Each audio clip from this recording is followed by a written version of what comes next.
लवकुश। और मुर्दा को चिता जलाती है, चिंता जीवित को खाती है।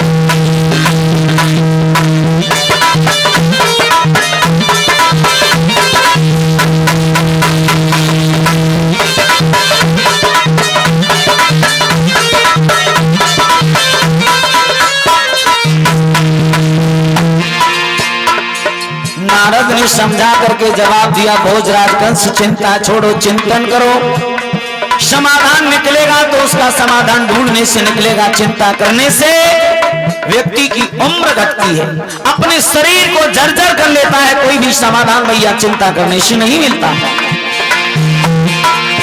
और बोले सुनो,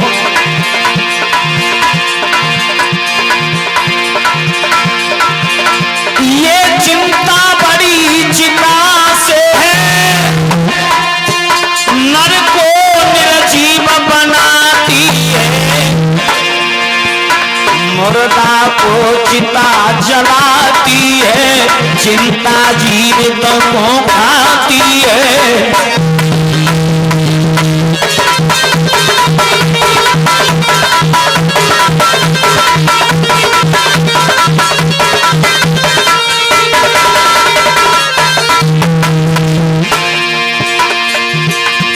बाबा नारद बोले सुनो, भैया देव फिक्रिया छोड़ी,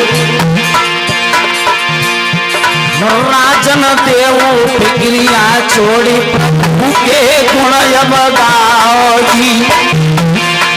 राजन देव फिक्रिया छोड़ी, हरि के गुण अब गाओ जी।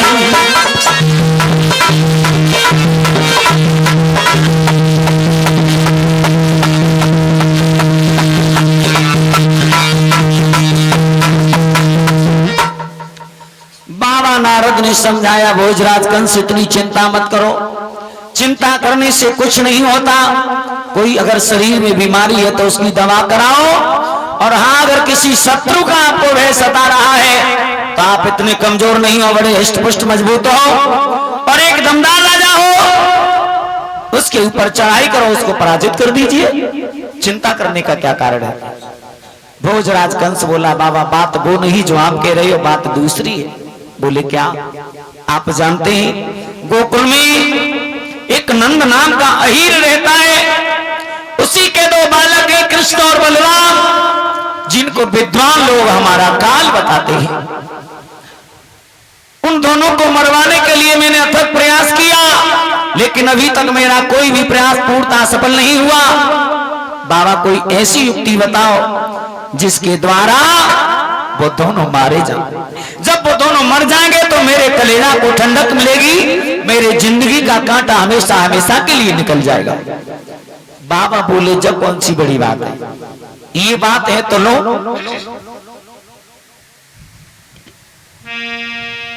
एक काम करो, एक पत्र लिखो और उस पत्र में ये सूचना लिखो, यादवों के नेता बाबा नंद, कल सुबह हमें 1000 कमल के पुष्पों की आवश्यकता है और आप हमें पुष्प ला करके दीजिए। यदि आपने पुष्प ला करके हमें नहीं दिए तो आपको और समस्त यदुवंशियों को हम मथुरा की जेल में डलवा देंगे। ऐसी चिट्ठी बना करके भेज दो, अपने हस्ताक्षर कर दो। यदि आपकी शर्त पूर्ण ना हो तो बिल्कुल उन्हें जेल में डलवा देना। अगर वो जेल में आ जाएंगे तो अभी तुम्हारे हाथ में है, जब चाहो तब मार देना दोनों को। साथ साथ एक बात और बताऊं, जो ये कमल के पुष्प हैं वो यमुना जी में काली देह पर मिलेंगे, जहां कालिया नाग रहता है। यदि लेने जाएंगे दोनों तो कालिया नाग उन्हें डस लेगा, तो भी मारे जाएंगे। हर्रा लगे न फिटकरी सहजई काम चोखा। पत्र भेजो। बाबा नारद के कहने पर भोजराज कंस ने पत्र को तैयार किया और पत्र बना करके मेरे भैया बाबा नंद के पास भिजवा दिया। जब पत्र पहुंचा बाबा नंद के पास तो बाबा नंद ने जैसे इस पत्र को खोल करके पढ़ा, एकदम से भैया बाबा नंद पत्र को पढ़ते ही पढ़ते घुटनों पर सर रख करके बैठ गए। परमात्मा, मेरे बालकों ने ना जाने इस कंस का क्या बिगाड़ा है जो ये मेरे बच्चों के पीछे हाथ धो करके पड़ा है।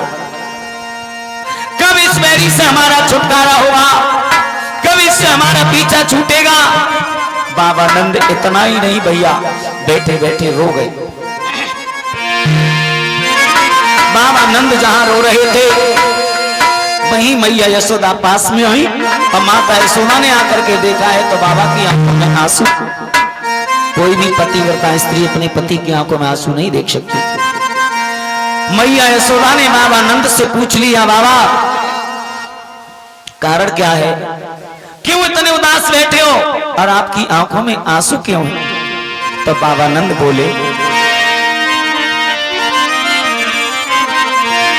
प्यारी ये पूछना चाहती हो कि हम उदास क्यों हैं। मैं तो यही कहूंगा कि आप हमसे ना पूछो तो ही ठीक है। यदि मैंने तुम्हें बता दिया तो जितना दुखी मैं नहीं हूं उससे ज्यादा आप भी दुखी हो जाओगे। माता यशोदा बोली, मैं तुम्हारी अर्धांगिनी हूं, तुम्हारी पत्नी हूं। अब पत्नी वो होती है जो पति के हर सुख दुख में उसका साथ दे। पत्नी वो ही नहीं जो तीसरे दिन नई नई फैशन को बदलने के लिए तो पति के साथ है और जीवन में थोड़ा सा कष्ट आया तो पीठ देकर के अलग खड़ी हो गई। चलो बाबा नंद यशोदा के वचनों को जब सुने तो थोड़ा धैर्य आया, कम से कम मेरी पत्नी तो मेरे साथ है। अब बात बताते हुए बोले, यशोदा सुनो, पातन सराजनी काली दहसी कमल के फूल मंगाए।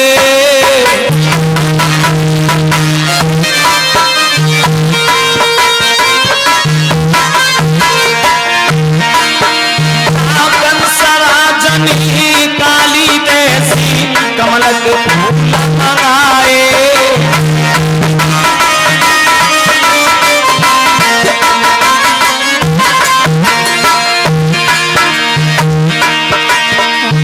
धमकी सुन की नारी, धमकी सुन की नारी मेरी प्राण मेरे घबराए।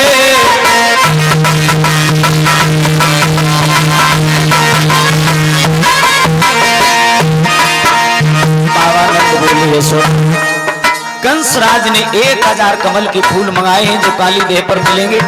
वहां काली अनाग रहता है और हमारे लाला यदि वहां जाएंगे तो वो जीवित नहीं छोड़ेगा।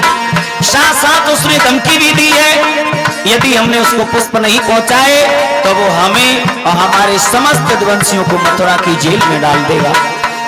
जेल में चले जाएंगे तो हमारे बेटाओं को भला यहाँ कौन देखेगा।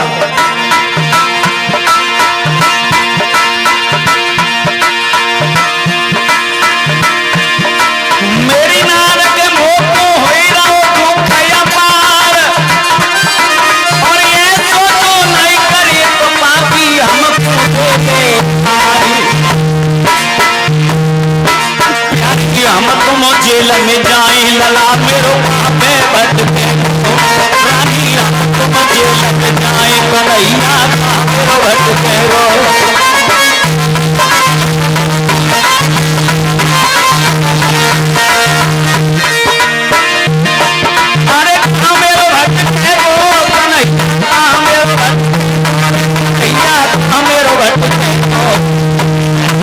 प्यारी हम तो मजे लला बटके हो।